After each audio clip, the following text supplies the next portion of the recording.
तर राज ठाकरे नेमकं काय म्हणाले पाहूया. ती खात्रीलायकरित्या समजलेली गोष्ट तुम्हाला सांगतो की आत्ताच्या या होणाऱ्या निवडणुकांना त्यांनी 1 जुलैला यादी बंद करून टाकली. त्याच्या अगोदर काही काम म्हणजे विधानसभेला तर होतेच भरलेले. त्याच्यानंतर जवळपास 96 लाख खोटे मतदार महाराष्ट्राच्या यादीत भरलेत. मुंबईमध्ये असेच 8-8.5 लाख, 10 लाख, ठाण्यामध्ये असेच 8-8.5 लाख, पुण्यामध्ये भरलेत, नाशिकमध्ये भरले, प्रत्येक शहरांमध्ये प्रत्येक गावागावामध्ये भरलेले आहेत. निवडणूक आयोगामध्ये घोळ आहे, निवडणूक आयोगाच्या यादीमध्ये घोळ आहे. हे बोलणारे कोण आहेत आता? आम्ही तर आहोत.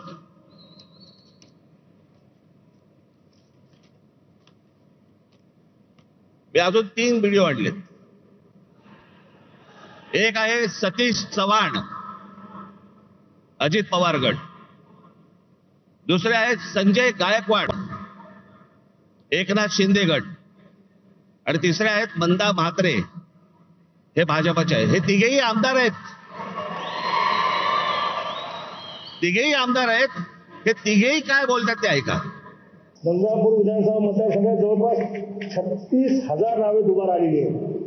खरं तर मतदार यादीपासून ते निवडणूक निकाल लागेपर्यंत सगळे काम पारदर्शकपणे पार पडण्याचं काम हे निवडणूक आयोगानं करणं अपेक्षित आहे. काल महाराष्ट्र राज्याचे निवडणूक आयोग दिनेश वाघवणे साहेबांना मी फोन केला की अशा प्रकारचे बोगस नाव आहे आणि काही 30-30 वर्षापासूनचे लोक इथे राहून गेलेत, अधिकारी राहून गेलेत, त्यांचे देखील नाव तसेच आहेत आणि मृत्यू झालेले देखील. लोक इकडनं तिकडनं गावाकडनं आणून सकाळ सकाळ ते मतदान करूनही ते जातात. त्यामुळे उमेदवाराला त्याचा फटका बसू शकतो. माझ्याकडे एक नरेंद्र मोदींचं माझ्याकडे एक भाषण आहे आसाम मधलं. त्याच्या भाषणाची शेवटची जी 10 सेकंद 15 सेकंद आहेत ना, ते नीट ऐका. कुछ सीटों के मेरे नाम कहे थे और मैंने कहा था वहां लूट चलने वाली है और इलेक्शन कमीशन कुछ नहीं कर पाया. आज मैं दोबारा कह रहा हूं, इन इलाकों में, बंगाल में, बिहार में, पूर्वी उत्तर प्रदेश में यही होने वाला है. क्या इलेक्शन की जिम्मेवारी नहीं है कि शांतिपूर्ण चुनाव हो, रिगिंग ना हो, मारकाट ना हो? इतना सारा खर्चा हो रहा है, पूरा देश का मशीन आपके हाथ में है. प्रधानमंत्री से भी आपके पास इतने ज्यादा हक है, तो आप करते क्यों नहीं हो? क्या इरादा है आपका?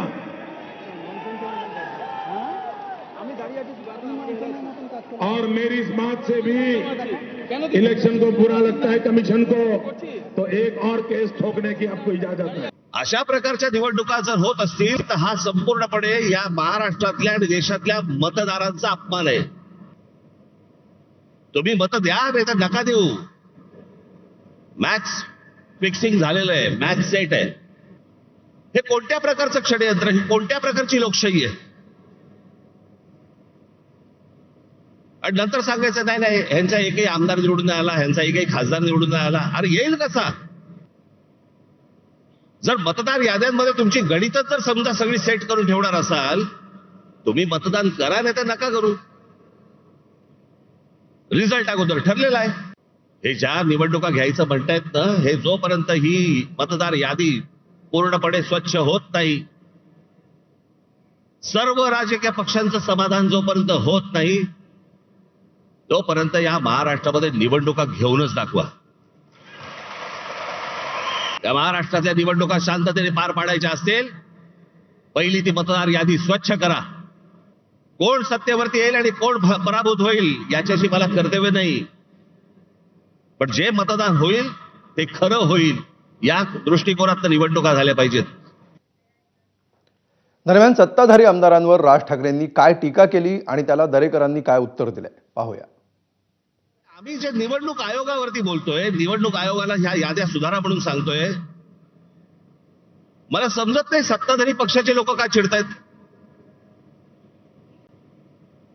लागतंय ना कुठेतरी. आम्ही निवडणूक आयोगाला प्रश्न विचारले की सत्ताधारी उत्तर देतात. तुम्हाला कोणी विचारलं?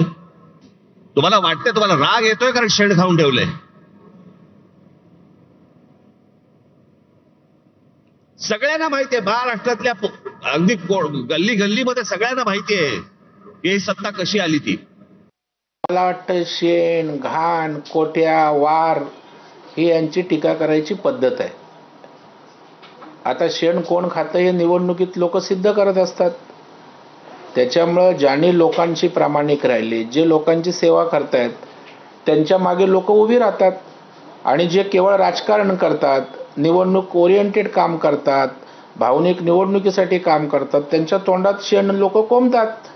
आणि लोकशाहीमध्ये निवडणुकीत हे होत असतं. तर याच मतदार यादीतल्या घोळावरून राज्यातील विरोधक आता एकवटलेले आहेत आणि बोगस मतदारांबाबत पुरावे देऊन सुद्धा निवडणूक आयोग काहीही कारवाई करत नसल्यामुळे विरोधकांनी मोर्चाची हाक दिली आहे. आज सेना भवनामध्ये सर्व विरोधी पक्षाच्या नेत्यांची पत्रकार परिषद पार पडली. यावेळी निवडणूक आयोगाविरोधात 1 नोव्हेंबरला रस्त्यावर उतरणार असल्याचा इशारा विरोधकांनी दिला. पुरावे देऊन सुद्धा निवडणूक आयोग कारवाई करत नसल्यामुळे मोर्चाच्या माध्यमातून आयोगाच्या डोळ्यात अंजन घालण्याचा प्रयत्न करणार असं विरोधकांनी म्हटलंय.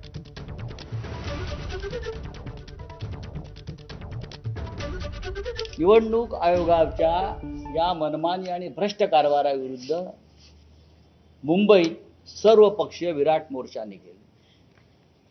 महाराष्ट्राच्या जिल्ह्यातून गावागावातून मतदानाचा अधिकार गमावलेले लाखो लोक इथे येतील आणि मतदारांची ताकद जी आहे ही देशाच्या पंतप्रधानांना, गृहमंत्र्यांना, निवडणूक आयोगांना दाखवली जाईल. या मोर्चाचं नेतृत्व माननीय शरद पवार साहेब, माननीय उद्धव ठाकरे साहेब, माननीय राज ठाकरे साहेब, काँग्रेस पक्षाचे ज्येष्ठ नेते, आम्ही त्यांना निमंत्रण देऊ. इतर जे महाविकास आघाडीमध्ये सुद्धा आमचे नेते आहेत. हे पाहता, पहिली गोष्ट की निवडणूक आयोगाने जिल्हाधिकाऱ्यांना आदेश दिलेले आहेत निवडणूक याद्या तपासण्याचा. याचा अर्थ निवडणूक आयोगाने हे मान्य केले की काहीतरी घोळ झालेला आहे. हे जर त्यांनी घोळ झालेला मान्य केला असेल तर तो घोळ त्याच्या लक्षात आलेला असून सुद्धा ते जर डोळेझाकपणा करणार असतील तर त्यांच्या डोळ्यात अंजन घालण्यासाठी 1 तारखेला शनिवारी तो मोर्चा सर्व विरोधी पक्षाच्या वतीने काढण्यात आलेला आहे. त्या मोर्चामध्ये महाराष्ट्र नवनिर्माण सेना पूर्णपणे ताकदीने सहभागी होणार आहे. किंबहुना महाराष्ट्रातील सगळ्या नागरिकांनीही या मोर्चात सहभागी होण्याची आवश्यकता आहे. तर निवडणूक आयोगाविरोधातील मोर्चावरून जयंत पाटील आणि काँग्रेसच्या सचिन सावंत यांनी काय प्रतिक्रिया दिली आहे पाहूया.